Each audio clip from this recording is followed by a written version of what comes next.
Hey everybody, this is Rydo and we're back to another recording of Hearthstone. Today is Monday, April the 2nd. That means both Easter and April Fool's Days happened yesterday, which will certainly affect all the news I talk about in today's recording and the next couple of recordings. So it's very possible I fall for an Easter, an April Fool's Day joke. April Fool's Day is by far the most useless day to be a citizen of the internet, trying to get anything accomplished, trying to see any new content. I don't participate in it, don't have ever any intention to participate in it. That being said, it was also on Sunday, so with the exception of the, Hearthstone videos that will eventually come out every day, my pre-recorded footage is still going to come out just on Monday through Friday. Can't trade any of these, and I need to get two things done. So Enrage and Overload, if I've got them. The month ended. We're back down to rank Leperknown at Standard. They've merged both Standard and Wild, sort of. Let's see.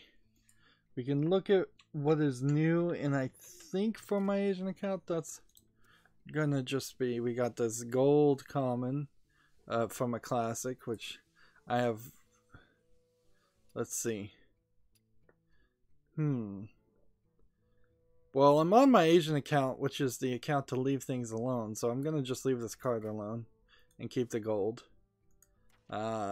This also we got, and these we also got, and then when I disenchant 3 of those, that'll get me just a small bit of dust. Let's see, we also have, let's see, what is, this was Year of the Mammoth, awarded for winning 5 games in March. So this is the new card back. Alright. I really didn't like this pink one as far as card backs. There's a ton of card backs we don't have, but I did see in an interview with Ben Brode, the main guy in charge of Hearthstone, he is going to introduce some way to start getting some of these card backs. Ideally, I'd also like some way to spend dust or gold to get some of these character skins. Alright, we're looking for Overload cards. Does this Custom Shaman 2 have Overload cards? No. Does this Overload deck have Overload cards? Okay, that's good enough to play for now. Overload deck, ranked play. We're going once again down the range, trying to get up ranked, and we barely made it up to rank 20 on 2 of the 3 accounts, and one of them I think didn't make it to rank 20. I'm also doing a genuine question of the day, asking people to get on the chat and tell me what games they're thinking about and playing today, and I really do want people to tell me their experience and how they're feeling about that, because I just woke up with today with that idea, and this is the first time I've ever done a question of the day. I don't think it's going to be a consistent thing, but I do want people to consistently talk to me about what games are happening. Like, particularly right now, this comes from a lot of Far Cry 5. Like, I want to know if people are playing Far Cry 5 and what they're experiencing of it compared to what I've seen the critics experiencing it. It's, the past week or two has been really, really odd. Just another step, I guess, towards my eroding of caring what the mainstream video game media has to say. And I really would much prefer to have normal people, fans, talk about games and what their experiences are.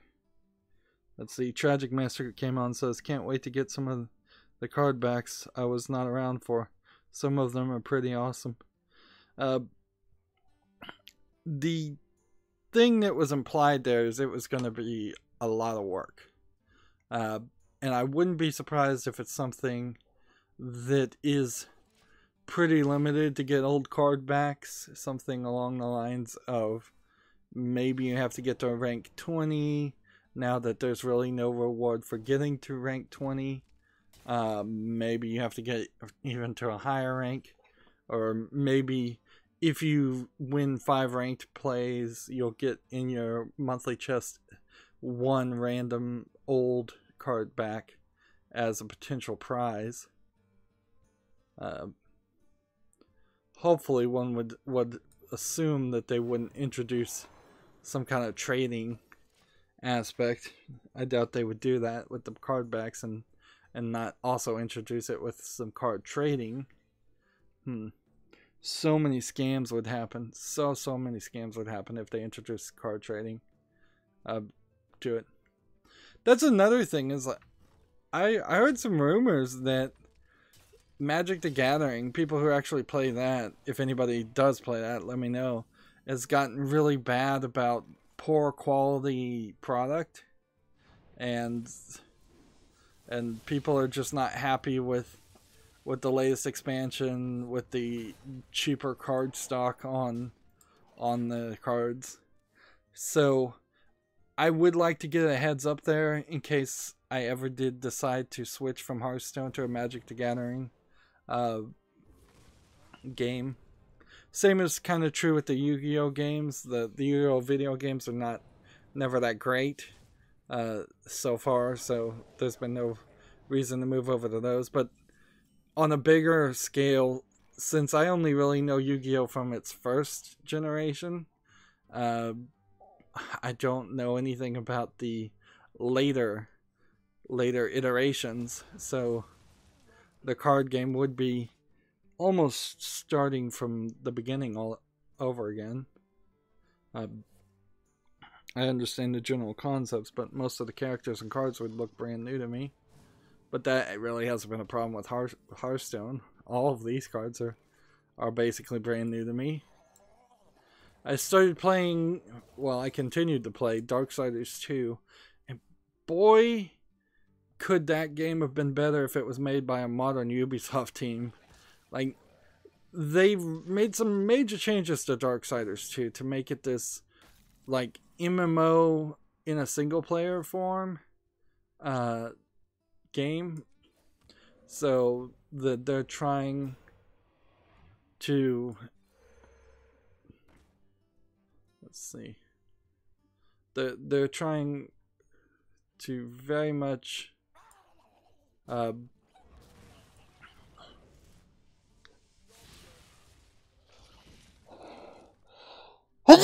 Excuse me. Sorry, I had to sneeze. They're trying to make it where in Darksiders 2 you run around this big open field that's in front of the middle of the map, and there's nothing in that field. And then to the left there is a kind of U-shaped bend of a long pathway, and there's a few twists and bends in that pathway that would make sense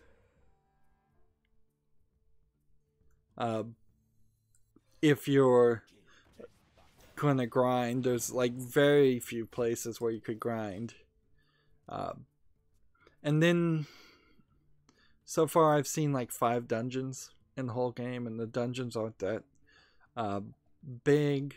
The dungeons are odd because every single dungeon has holes, massive gaps in the roof, many places where there are invisible walls that just very unnaturally you feel like you'd be able to climb up places and leave the entire dungeon, almost as if it was trying to be a concept of a dungeon surrounded by a field, and you, as moving through the dungeon, you would exit through a hole in the wall, walk around on a cliff, and enter through another hole in the wall, which is actually a pretty genius idea now that I think about it, but that doesn't actually happen.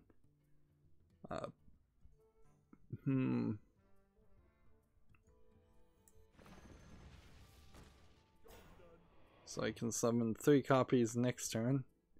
If this survives till next turn. Which it probably won't. What's really crazy about Darksiders 2 is it says it has an in-game timer that says I've been playing the game for 7 hours, which seems about right. And then there's a secondary in-game timer that says how long you've been in combat, which you would assume that the main gameplay mechanic to the game is combat. Certainly was in Darksiders 1. You were doing all these combos, you were fighting big groups of enemies. The main criticism for the first Darksiders game is that there's just not enough gameplay there, enough dungeons.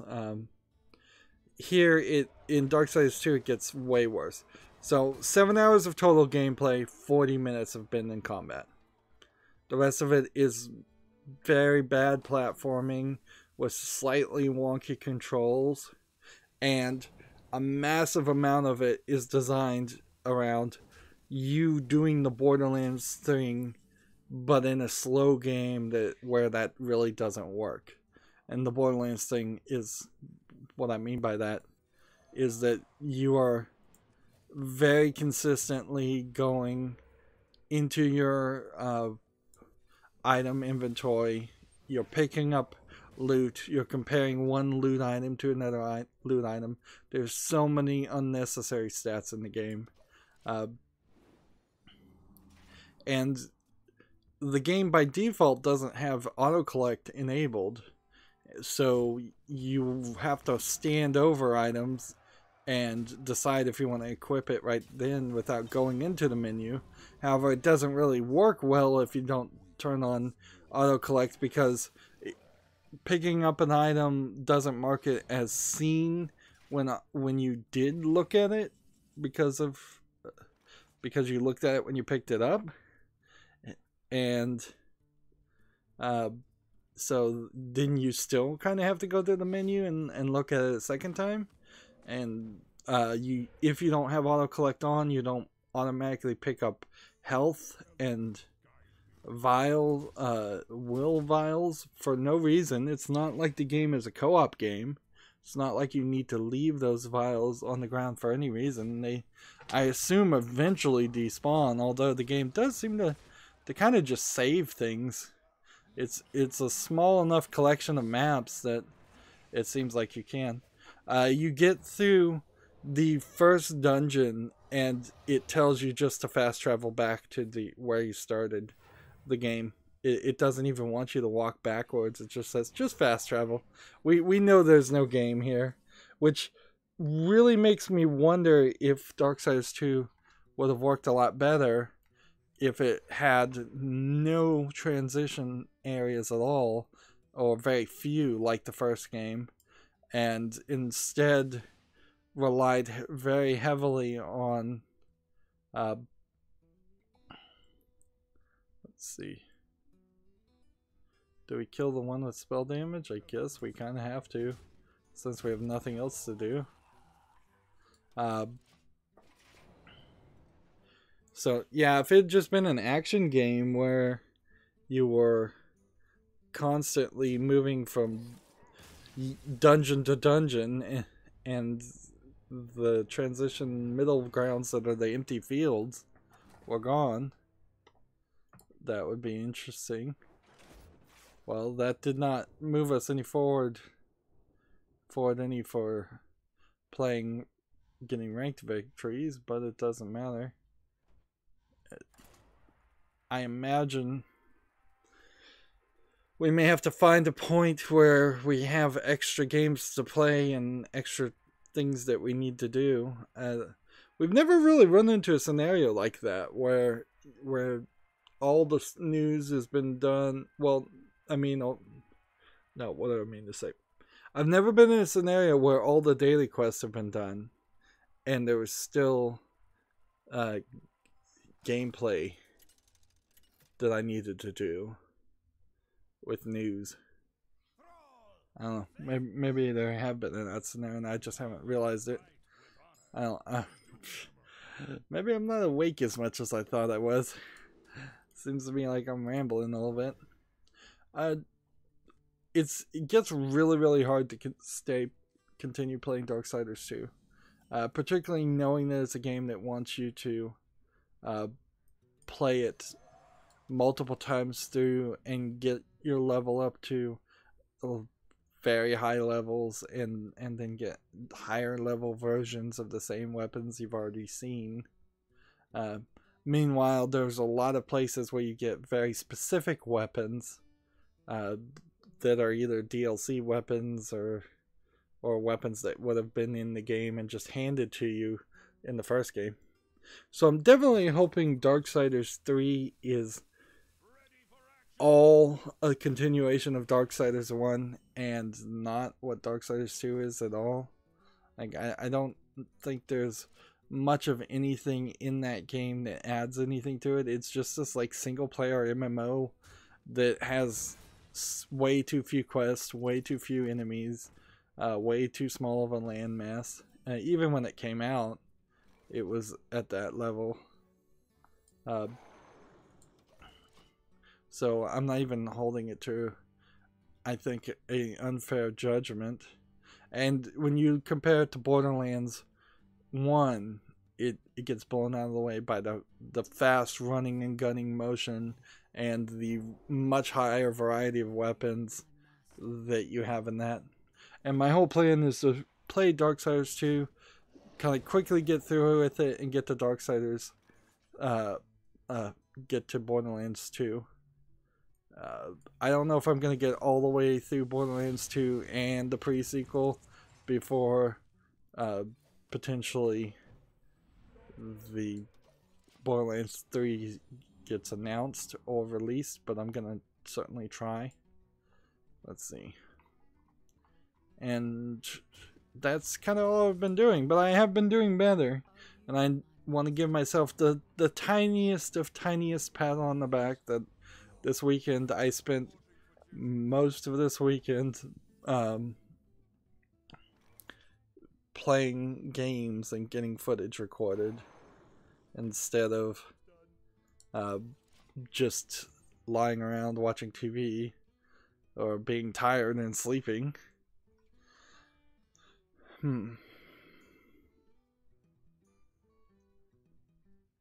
Let's see, I'm scrolling down my Twitter feed just to see if there's anything new that happened before the announcement of my video. That way I know the right place to reset when we're done here.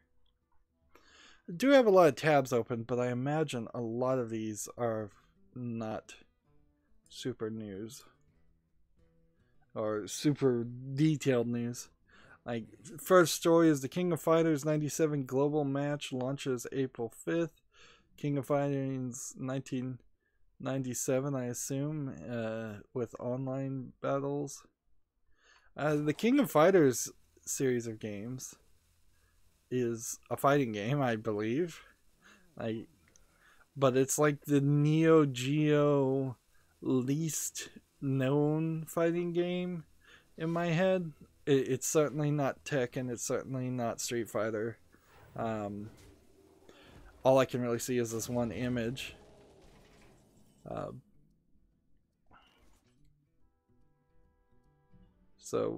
But for people who are fighting game fans, I'm sure they'll be more than happy with the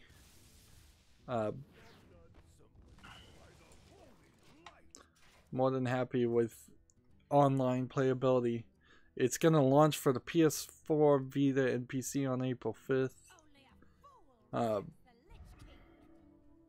See, Giant Bomb has a series that I don't really watch called The Ranking of Fighters, which I guess that is a joke, pun of King of Fighters. I may have just now figured that out. Yeah, I think I did. But if I was going to go into fighting games, I would certainly want to try a lot of games, and they would be very short spotlights. Certainly, short spotlights from an idiot's perspective, from a noob's perspective to fighter games. And fighting games are probably, I would argue, the furthest away from any other style of gameplay that you can play in video games, because you are heavily penalized for in most fighting games from button mashing, and instead are actually asked to learn what the buttons do and use combinations, preload button combinations to activate combos that happen a few seconds after you press the buttons sometimes, instead of just an instant feedback of pressing A to jump. So yeah, there is a theoretical series at some point. Although, to be fair, my first series of Telltale games, I haven't fully finished that or caught up with that. I do want to get to... I have a couple Telltale games I think right now, and I do want to just kind of finish the Walking Dead series, and then kind of call it done. Like, some of the Batman stuff doesn't seem like it's high priority for me. I think the gaming community in general turned pretty hard on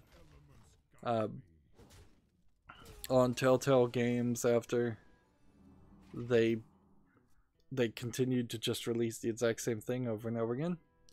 First game we have released to Steam is called Clash of Cards. I haven't really done a lot of curation on bad games, but this isn't... there wasn't a ton that came out on April's Fool's Day, so maybe Valve decided to not let people publish games on April Fool's Day. That would have been a good move, honestly.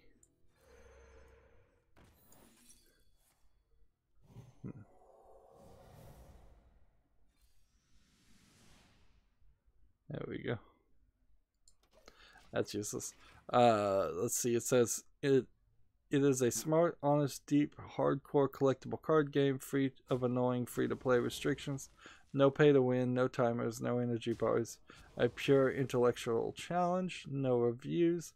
It's developed by several different people, and I imagine they are the only developers. Like, they've only developed this game. They want $34.99 for this game called Clash of Cards.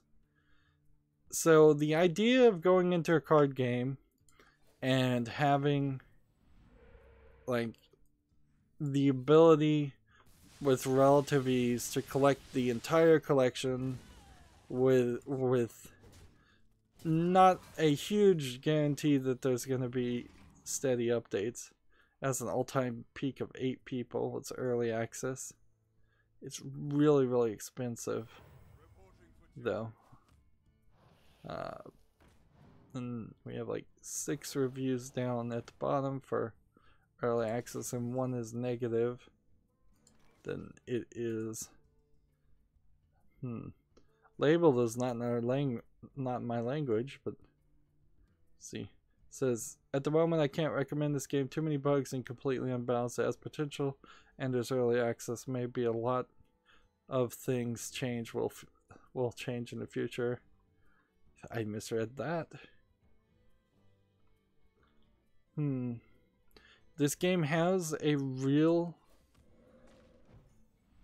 like, trailer video, but I'm seeing some graphics, particularly in the backgrounds, that don't strike me as the best of quality.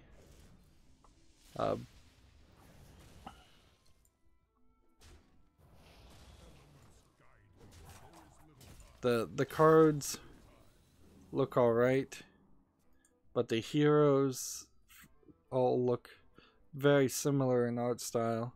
It seems like you have as many as 12 cards in your hand at one time, and it is a 5-2 lane. So there's 5 cards that can be at the back, 5 cards that can be at the front. It seems like they are all monster cards, as best as I can tell. Tons of abilities. Vampire immune, magical damage, deals damage to all foes. Health and armor and defense. It does feel like this is a real card game, but it feels like a real complicated card game made by somebody who's gonna then have to struggle with all the balancing issues, and then they're gonna have to struggle with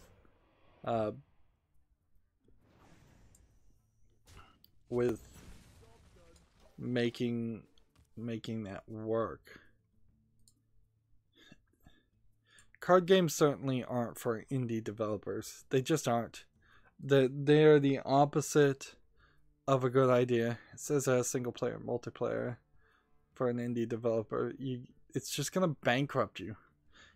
That's why Hearthstone works, is because it's got ZeniMax and Activision Blizzard behind it, making all the money in the world on World of Warcraft to fund a card game and have somebody draw 100 new animations every 4 months and add new ideas and do all the support and run all the servers.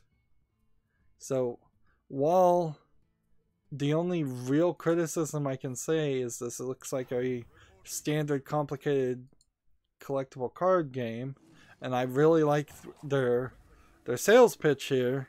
The graphics don't look that great, and there doesn't feel like there's going to be a bunch of adoption.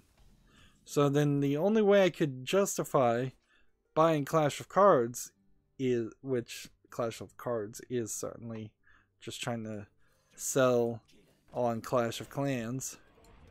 Yeah,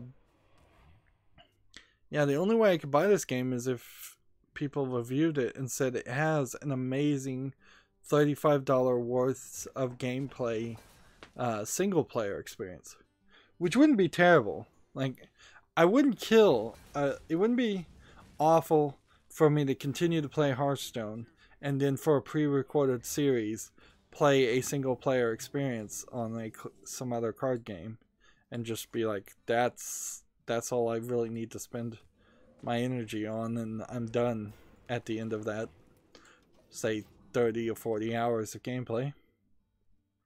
Swery is back at it again with the good life. He's got now a walk around Rainy Woods tech demo gameplay. Let's see. Skip through this. It's just the lady that's the main character walking around an area. Like, the thing that is killing this Kickstarter for Good Life is not the fact that it looked bad. The graphics look a lot better, actually, than what I remember the last time he tried to get people to kickstart it. The problem is the idea is just too crazy. I think it's like a murder mystery or some kind of mystery in a city where people turn into cats, and you play as a woman, which that's not the biggest of issues, but it certainly is just going to be done weirdly by Swery, I'm pretty sure, because I would heavily guess Swery does not have a close, accurate insight onto a woman's life or a perspective on the world. It really feels like Swery just wanted to do a Lady Layton game and they wouldn't let him do it, and so now he's just pitching the same thing over and over again. Alright, so I only really need to play Enrage cards. We may have to make an Enrage deck. any new cards that are good. One rare. That being said, there's a chance that none of those were duplicates. Let's see, how many of those were duplicates? 2. I'm not gonna bother to look at the new ones. So we want Enrage, which would be Warrior. And do we not have any Warrior deck at all? Let's see, Shield, Murloc, Hunter, Death, Warlock, Pirate. I'm just gonna pick this Druid then and get rid of it. And do this Warrior and this, choose, and this. Enrage.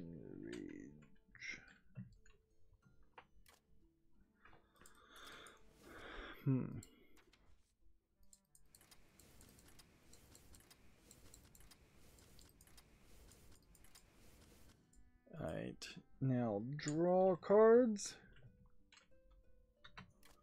And I'm gonna come back here and see if I can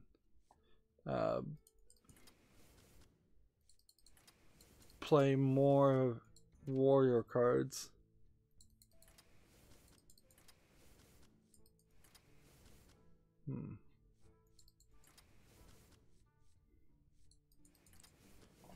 And do we have any more draw cards? That's close enough.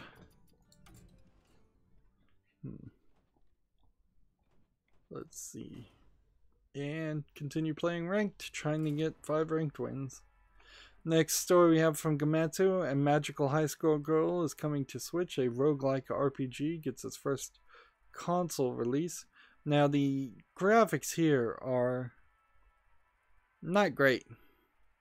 I guess you can't call it 8-bit pixel art. It's something closer to, I guess, the mythical 16-bit animation pixel art. It's really not much of a game. It would be something that I would just call an asset flip for the most part. You're this little witch in a witch hat that's wandering around what looks like very repetitive areas of outside a Japanese city and maybe inside this city, and you're just kind of dungeon crawling and fighting mushrooms and creatures.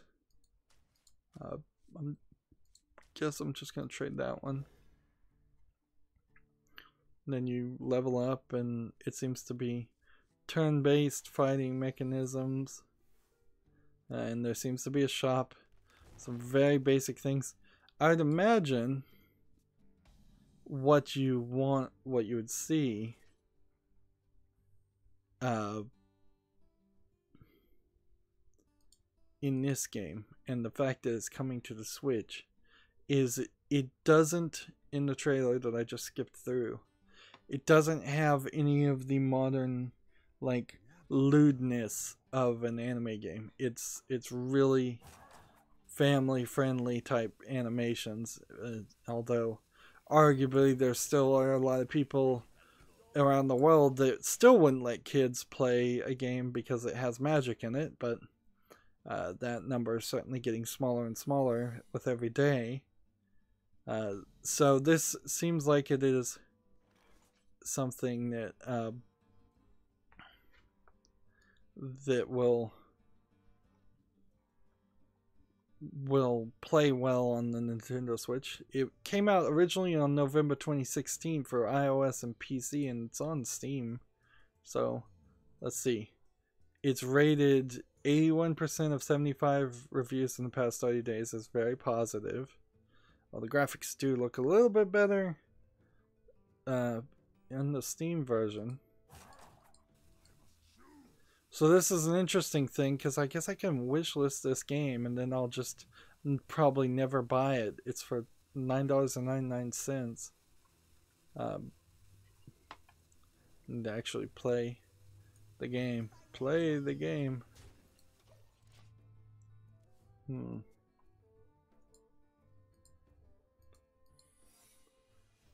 Let's see. The thing I would really want to know about a game like this, since it's is just how long this is. Because if this was a shorter experience in the 10-hour mark, that would be great.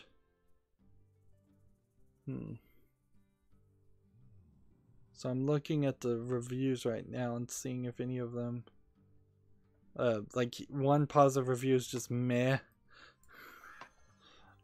which that's not the kind of response you want.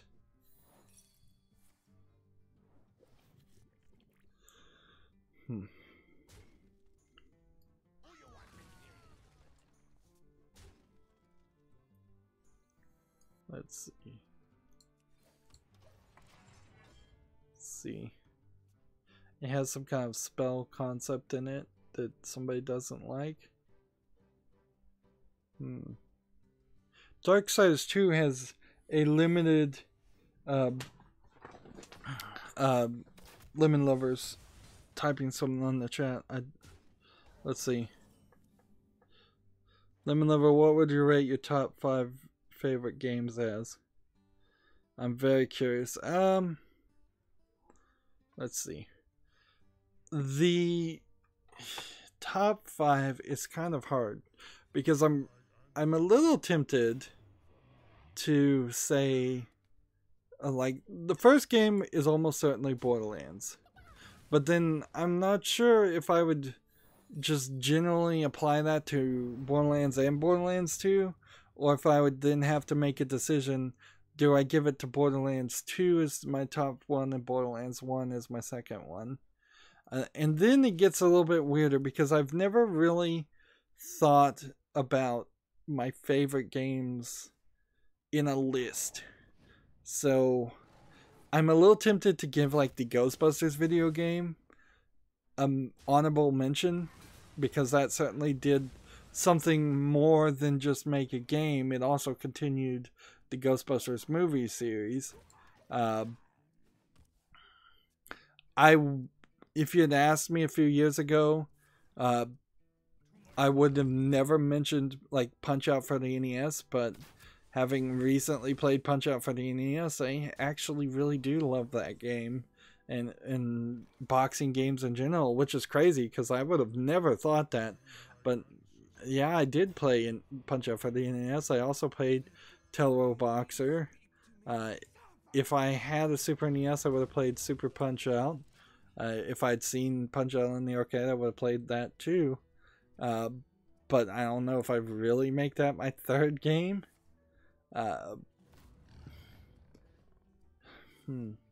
And like, do I throw in the first season of The Walking Dead for its powerful story, or do I throw in Portal for its powerful story and gameplay mechanics? I think I would say Portal has got to be number 3.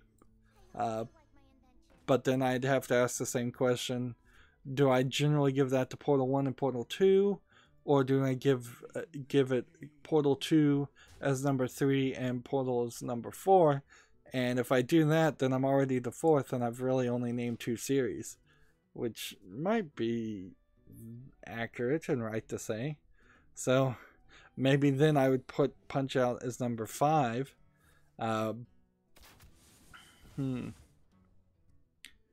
Let's see.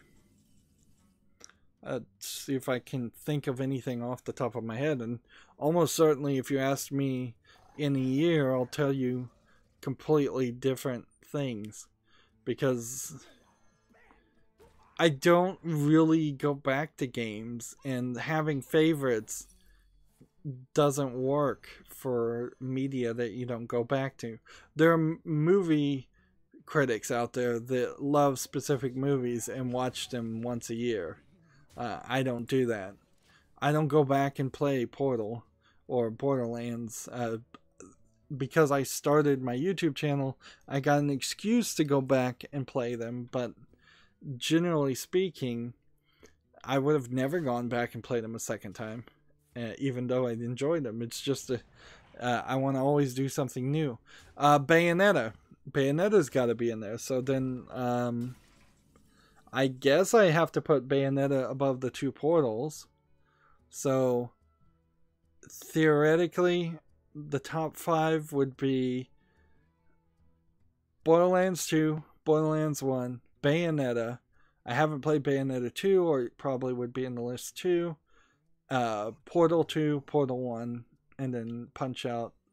Also, Punch-Out being very odd, outstanding choice because it's a much older game.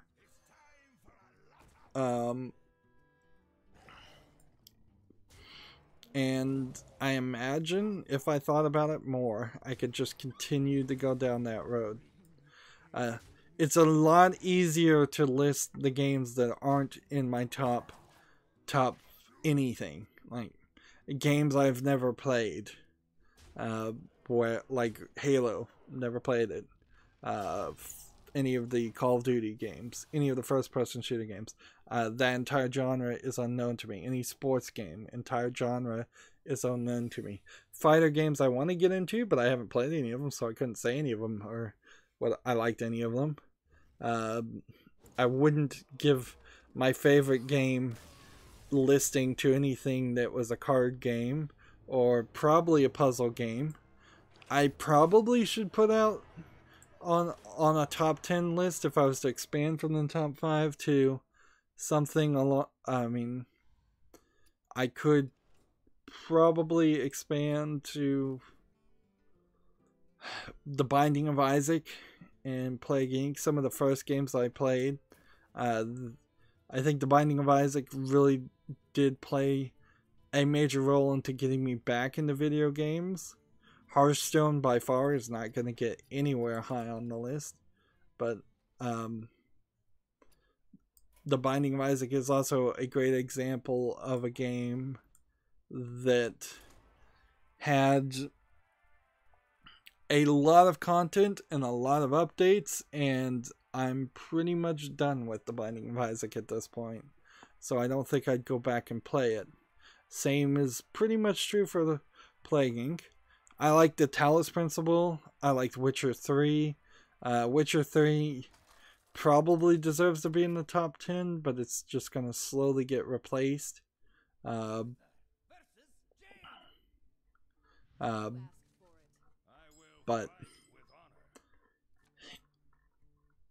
the next game, the truth is, the top 5 list of my favorite video games is always going to be the next game that comes out that interests me, the next game that comes out that interests me, the next game that comes out that interests me, the next game that comes out to interest me, and the next game that comes out that interests me.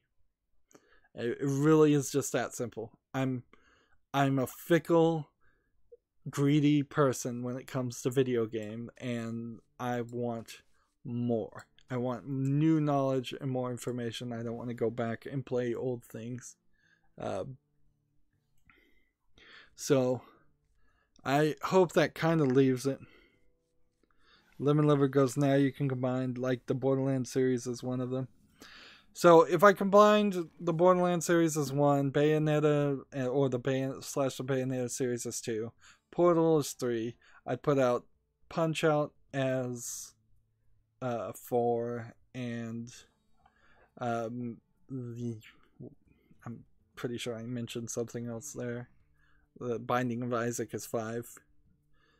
I guess that would be a more varied game.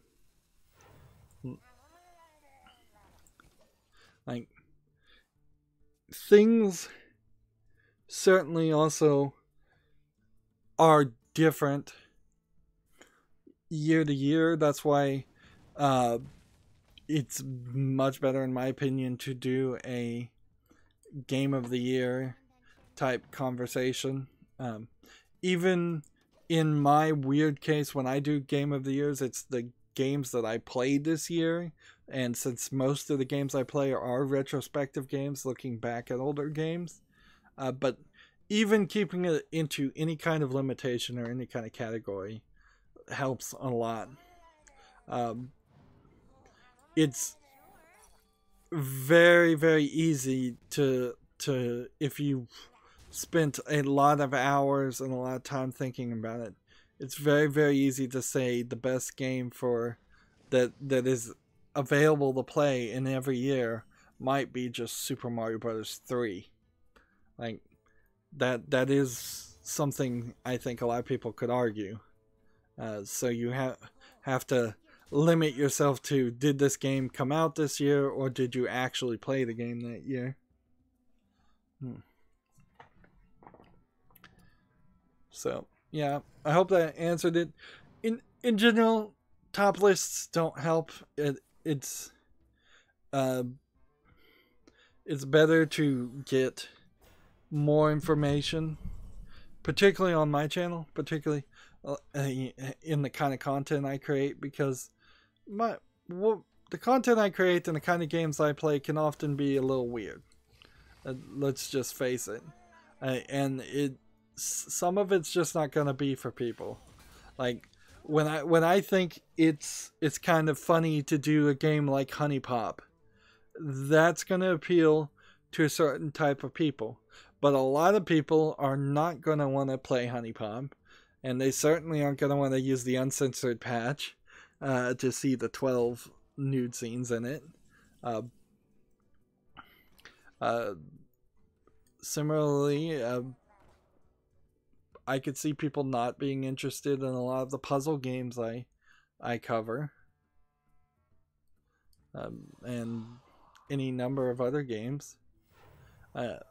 There was one person that looked at the playlist on my YouTube channel to see every game I've covered, and there's a playlist for every one, except for Spotlights, where I only just did a short, like 1 30-minute video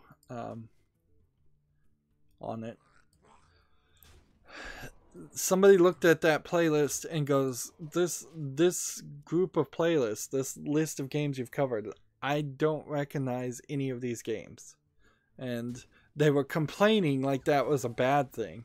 And people in the chat was saying, no, that's not a bad thing, that's a good thing. That means you found a channel to broaden your horizons. Like, I really am not here to run this channel just to try to be popular or gain a huge audience. I would like to get it to 1,000 subscribers. I would like to turn monetization back on. I would like to not have to become an e-beggar. I was thinking about earlier today the realisticness of starting a Patreon, which is still probably very unrealistic. But ideally, that would be where I'd like to go with it, is have a Patreon and maybe one skippable ad at the beginning of every episode. Maybe not even have that much. Just go, if Patreon really paid the bills successfully, just go with that. Like, I don't want to be, I don't have any delusions or even super desire to be one of these streamers that is playing Fortnite Battle Royale and getting $500,000 a month, or claiming they're getting that much. I don't want a sponsorship deal. I don't want merchandise stuff. I probably would do some of that stuff, although particularly sponsorships are something I don't want to do at all. I want to maintain my journalist integrity as much as possible. So mostly this channel was designed to be just a digital history of games I played and what I thought about them, so that somebody could potentially watch my channel decades after I've died, and like hopefully died of old age, but decades and decades of later, and they could still get something out of it and feel like they're having some kind of impact empathic experience where they're empathizing with me and learning something different. And like Siskel and Ebert, for instance, is a good example. Siskel and Ebert are both dead, I believe, now, but you could go back and look at their reviews of movies and have a relationship, a one-way relationship with them and their reviews.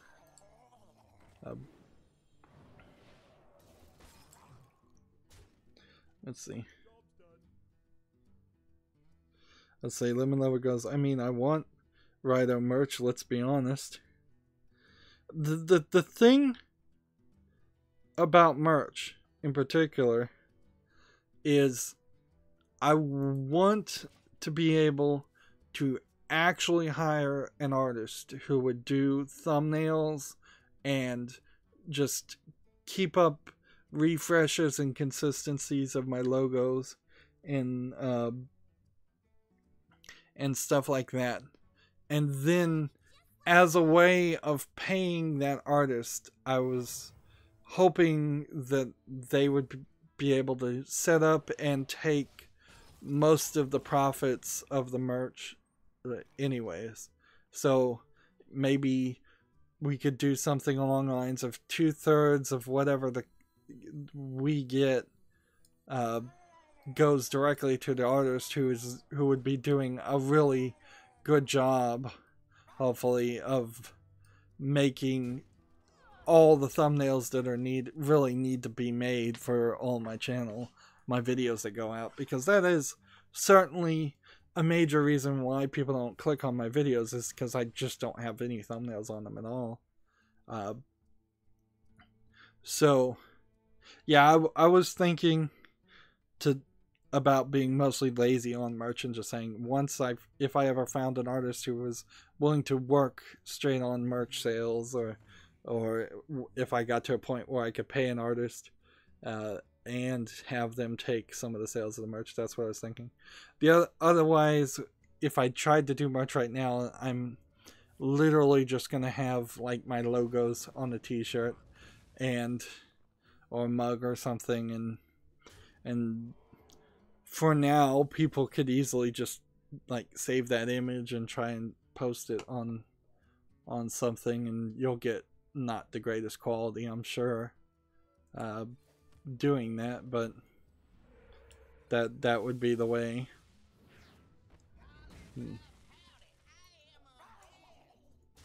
Merch does seem like it is a big deal for YouTubers.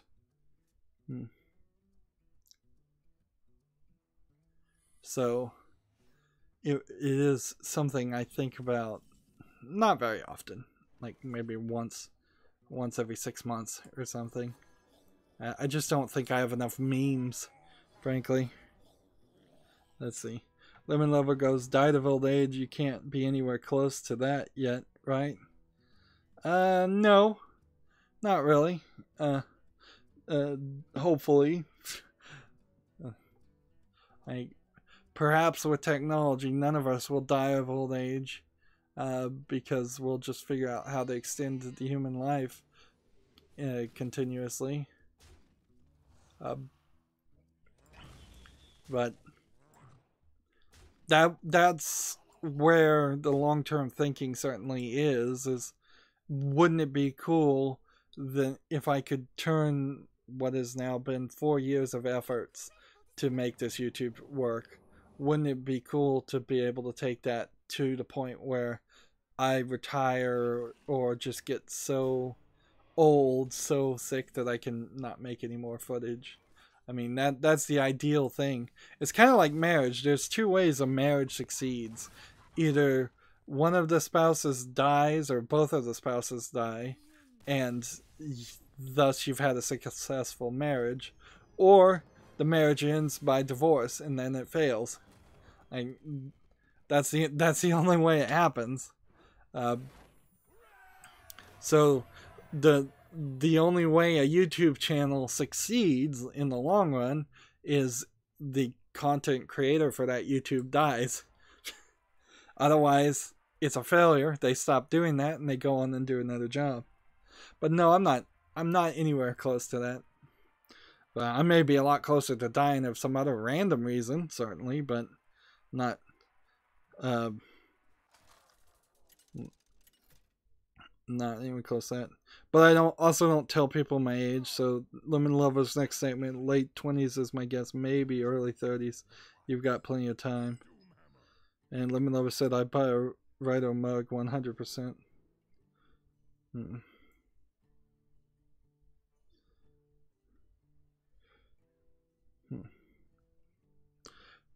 Somebody did make a mug with just Rydo written on it, and it's like a RTIC mug that is this brand. I think that's the letters on it, and the mug looks so overly branded because of it. Because the RTCI mug is a metal, like coffee mug type thing that has RTIC stamped on it. The top lid is made out of clear plastic that has RTIC stamped on it. And what they did is they just put Rydo on the side of it. And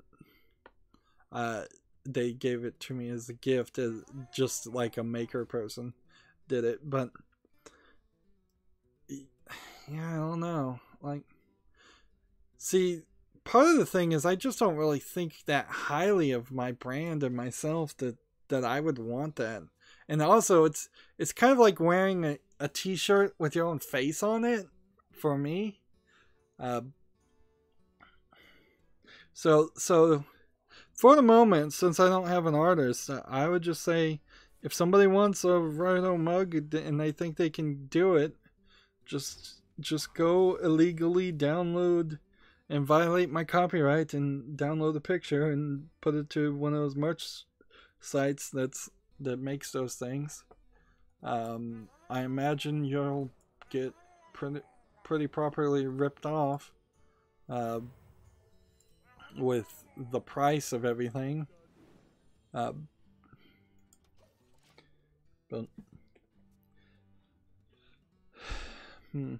I would certainly hope that people would be, once my channel gets a lot of subscribers and really supportive subscribers, that a Patreon would pay my bills before a merch store could happen. Although maybe that is the backwards way of doing it. Maybe I should just open a merch store first and then the Patreon later.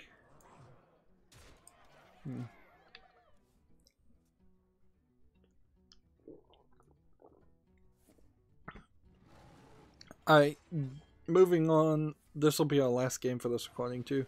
If I remember, which I might. There's a Gamatsu April's Fool's Day 2018 compilation. Let's see. Bricks to Life had Lego The Watchmen announced for PS4. Well, I'm just no point in saying that a fake game was announced for consoles.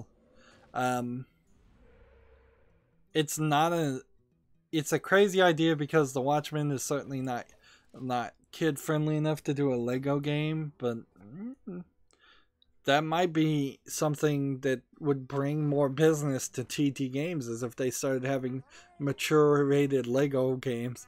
And I think Lego The Watchmen would be a kind of funny game, although it'd be hard to make enough levels of gameplay, because most of that story is an investigative noir detective drama and not an action based experience as much as you would think.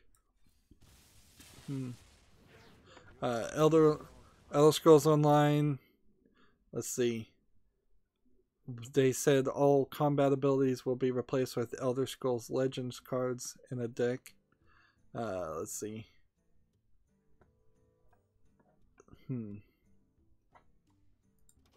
Idea Factory International said the hunt begins for the this spring for the Beast Chaser Neptunia. Mysterious virus has supersized monsters of Gamadish. Use massive weapons to hunt them down. So I imagine this is a Monster Hunter reference from Idea Factory International. I don't even know who that is. Runer said a new expansion pack is coming. Team Meat said Ouya. Tiny Build said announcing Hello Neighbor Battlegrounds. Let's see. Bloodstained Ritual Knight said you'll have the ability to mine cryptocurrency.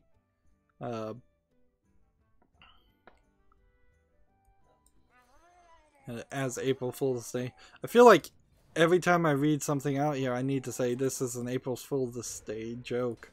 They said CD Projekt Red is seeking a designer of game environments to shake paws with a Doge, D-O-G-E. So they went with the dog thing.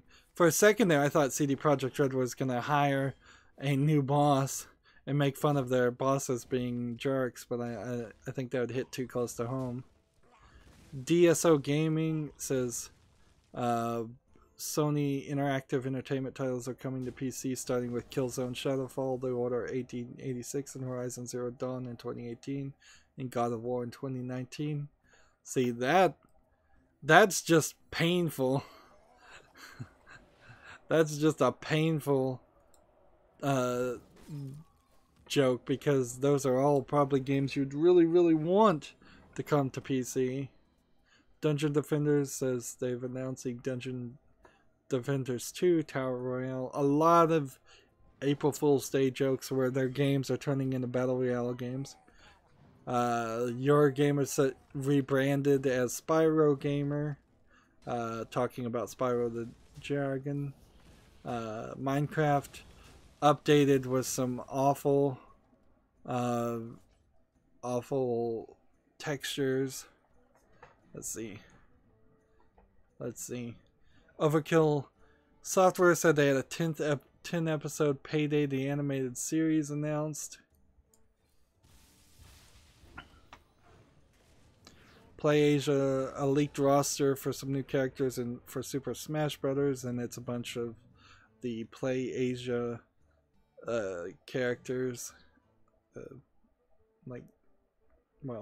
mostly Chinese, Japanese fighter characters. R/Games says had a Cyberpunk 2077 review thread, giving everything a 10 out of 10, 100 out of 100. RPG Fan says Square Enix and Electronic Arts are teaming up for FIFA 18 Vox Nihil, a Final Fantasy and FIFA crossover. Stoic Studio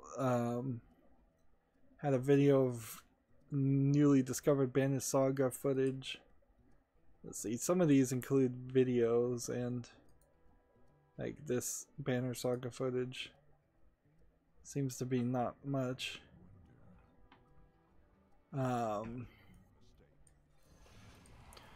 Ubisoft North America had a Boomer dog toy announced, which that seems like that was something you could actually do. This is the problem with a lot of these Easter, these April Fool's Day jokes, is that half the ideas are decent ideas that somebody's gonna want.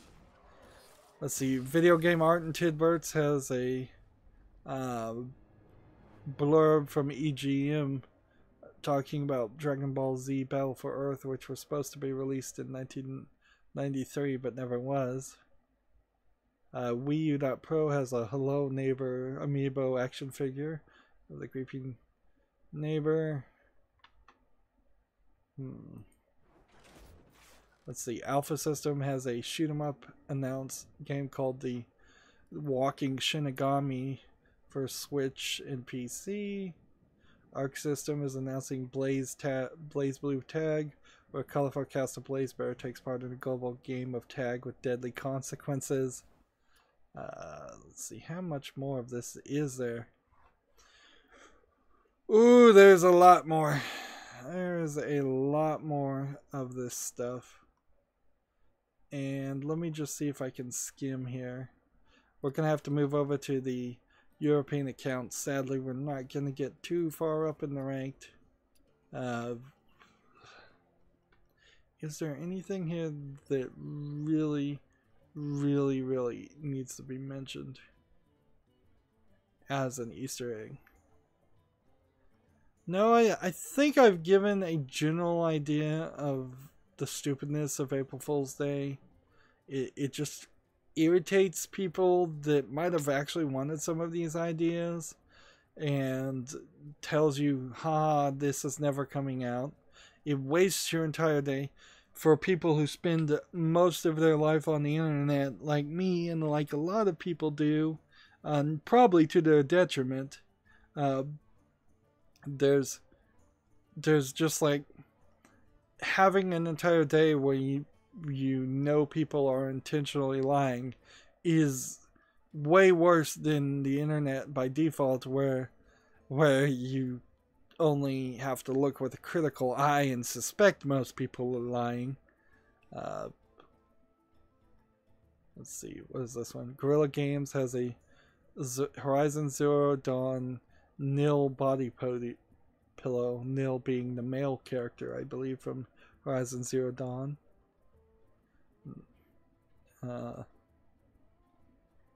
A lot of the Japanese companies put a different spin on it, but they certainly did get into it too. They're making like dating simulators announcements for their fighting games. Like New Japan Pro Wrestling has an Pokemon Eevee announcement. There was a general one of using 1.1.1.1 IP address for your DNS as a joke, which I did not look like a joke at all. And so I'm afraid people are actually going to set that up as their DNS account and then find that it doesn't work today. Let's see. Yeah. There's a huge amount of things here. I just scrolled down. I don't know. How do you quantize the length of a web page? Well,